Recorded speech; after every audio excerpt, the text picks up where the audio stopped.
Matric परीक्षा रे भिन्नक्षम छात्र सफलता जन्मरू डाहाण हाथ अचल बाम हाथ में परीक्षा लेखि रखिले 90% मार्क।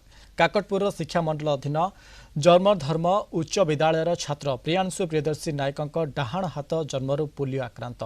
छोट बेलू बाम हाथ में लेखापढ़ा करते प्रियांशु निजर दृढ़ इच्छाशक्ति बल में बाम हाथ में मैट्रिक परीक्षा दे 90% मार्क रखी A1 रैंकिंग रे निजको स्थानित कर प्रियांशु सहित अधिक आलोचना कर काकटपुर रिपोर्टर लोकनाथ स्वाई।